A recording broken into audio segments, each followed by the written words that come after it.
This is something interesting because I've heard about artistry and kind of the roles that artists can be, and got me really thinking that wow, like artistry and like philosophy tend to really shake hands. And so, comment below what you think, maybe like the roles of artists are, or ways that artists provide to society.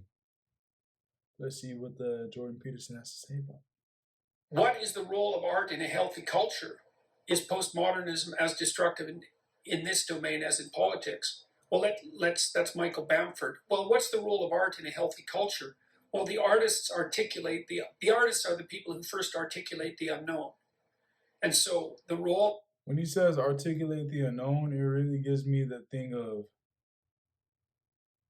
you, when you're an artist, you explore unknown, you explore the depths of just things, of concepts, imagination and dynamics and truth and reality. And through your art, you articulate something about that. Like when you make a song, you're articulating a feeling, or when a painting articulates things like depression, or depicts like things from war. Let's see what.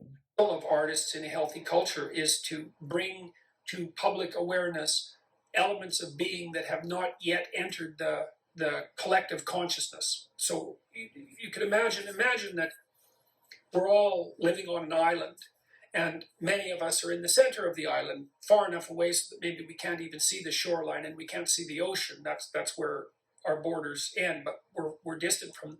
The artists are right on the edge, and they're they're expanding the landscape. They're moving the culture forward. That's where my metaphor fails, I guess. They're moving the culture forward into the unknown, and they do that by translating what is as of yet unimaginable but sensed into what is at least imaginable and represented in image and drama and literature. And that's the precursor to its full formulation in articulated philosophy and thought. And It's kind of like when you watching those movies that really introduce you to an idea or something that has happened in the world, or something that hasn't happened, but something that people, that's like taboo, things that people talk about but aren't really explored. They're not really those elephants in the room. And you watch that movie, you listen to that song, you watch that show, and it brings these new things that have yet to actually be realized, and they're articulating messages through those things. So I definitely see what he's talking about. That's what artists do. They're problem solvers. They're problem detectors and problem solvers. That's what true artists do. And they're always trying to solve problems. Like there's a great documentary that was made about Picasso, for example. Now, if he says that true artists are problem solvers, what does that mean for artists who aren't solving problems? You know what I mean? Especially their problems. Like, for example, we have, and many different things can be called art, and people can be called artists, right? Let's put into a more common example, right? If this person is an artist and they make a lot of music, and their music isn't really solving anything, maybe it's more indulgence, right? More expression, but not solution. Does that make them less of a true artist, or are they not a true artist? Or that'd be like an interesting thing. Like, if true artistry is problem solving, what does that mean for all the people who don't problem solve through artistry? Painting. Unfortunately, I can't remember the name of it. I think it was made in 1957. It's available on YouTube, and it's in black and white. And Picasso is filmed making a painting on a on a window so that you can see exactly what it's doing, and you can watch him work with ideas. He paints something in and then he erases it. He paints over it, and then he paints again and he paints over it. He moves the figures around on the canvas. It's a window pane, as I said, and you can see him working out visual. You can see him working out problems and solutions to problems using his visual imagination, and the artistic product, the painting, is the consequence of that rather than the aim of it. The aim is to formulate the problems and to work out the solutions, and the artistic product, the painting, is the byproduct of that, not the aim. And so artists move us forward into the unknown, and you can see them doing that in cities because it's the open people, the artists, who go into parts of the cities that have degenerated to some degree back into chaos, and then revitalize them, and they civilize them, and then the less artistic people who are more conventional move in, and that's when you get gentrification and that sort of thing, and that usually chases the artists out, and they go somewhere else cheap and interesting and start the renewal process again. So the thing about artists, and it's a hard thing to balance properly in our culture, is that artists are unbelievably productive economically, but it's very, very hard for them to monetize their productivity. So even though what they produce, yeah, it's like even if you're an artist and you make, like you're gonna be making your art, but at the same time, in that way, though you're productive, it doesn't necessarily correlate to economically viable or economically like good or doing well, since it's hard to really monetize that. Yeah. Just think about it. There are hundreds of songs you can make, 100 drawings you can make, and whatnot. That doesn't mean you're gonna sell them, you know. can be of incalculable value. It's very difficult for them to get any of the economic value that they're produced actually directed towards them. It's a It's also hard to tell how much art is valued for too. Like when you create something, how do you know how much it costs? Now, how do you put a price on it? Especially when so many things have a price and you can tell, okay, yeah, maybe this does cost $20. Maybe $30 is a little too much for this. Things like that, especially, relative to how much money you make. But when it comes to art, it's like, how do you know how much it costs? Is $20 too cheap? Is 100 too much? Is it, how can you tell? it's a major problem it's a major problem with trade openness as a mode of being in the world. So is postmodernism as destructive in this realm as it is in politics? Postmodernism is perhaps equally destructive in all realms, as far as I can tell, especially when it's allied with neo-Marxism. And those two things, there's no reason they should go hand in hand, because if you're a postmodernist, there's absolutely no reason stemming from your own philosophy that you should ally yourself with a neo-Marxist political outlook. And the fact that those two things are found together almost inevitably indicates to me that postmodernism is the handmaiden of the neo-Marxists rather than the other way around. So in fact, postmodernism is the intellectual front that the neo-Marxists wear or adopt to hide from themselves and other people their true motivations, which are mostly driven by revenge and resentment and the desire to destroy, and a hatred for quality and a hatred for qualitative distinctions, which is dead. It's death.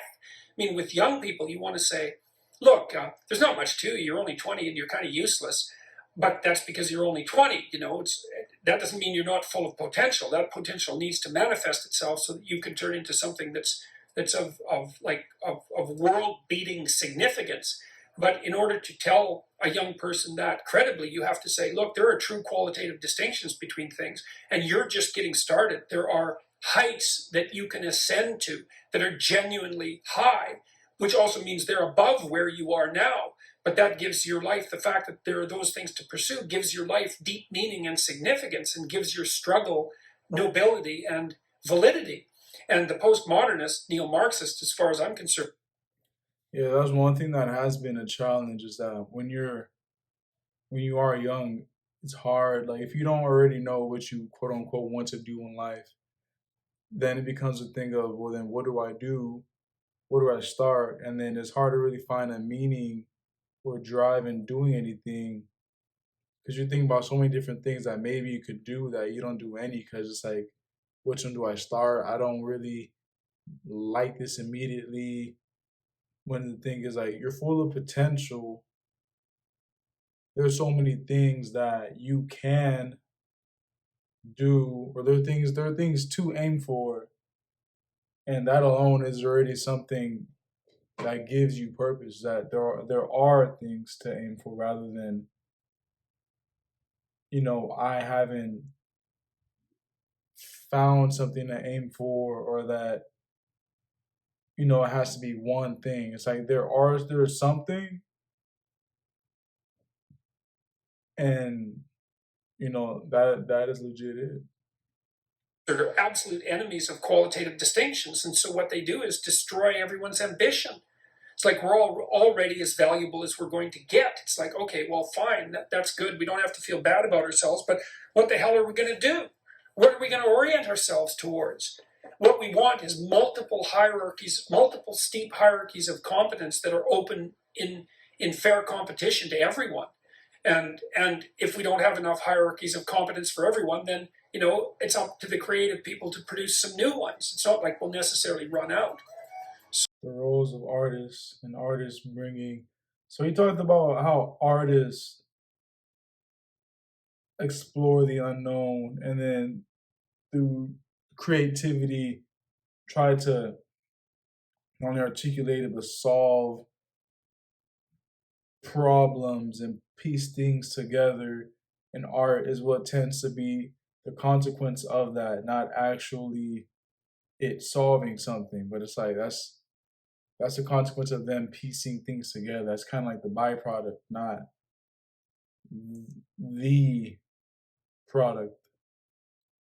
That's what I'm understanding from that, and that it's the role of the artist to do that. Because then, if you're not, is it art?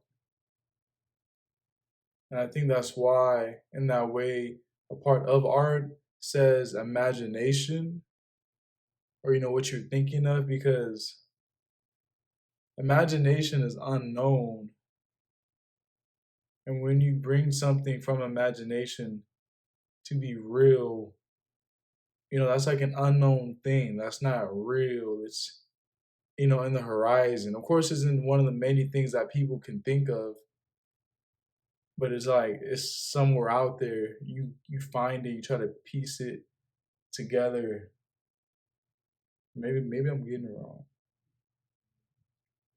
Who knows? But it really does show that, at least from this, if you believe it, it can or does show how artistry and philosophy can go together and how those two tend to be together, because I think some of the most best arts are the most thoughtful.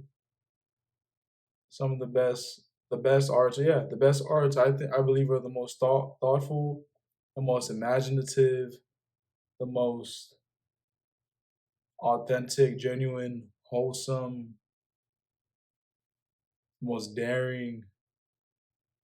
It's not something so I don't so simple and just not something so simple and recurring or so common.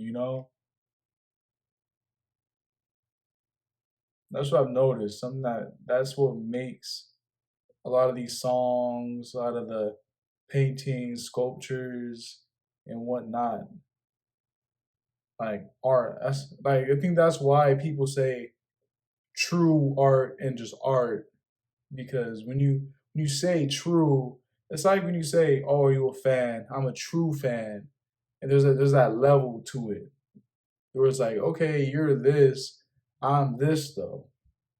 It's true." Like when someone says, "Yeah, you have love, but you have true love," and it becomes a differentiating of like, okay, there's a difference here. This one is real, it's true, it's absolute, it's the raw or something, and this one is more surface level, not so deep, more recurring. But yeah, let me know what you think. Comment down below, and don't forget to drink your water. watch another video, or have a good rest of your day. See you again.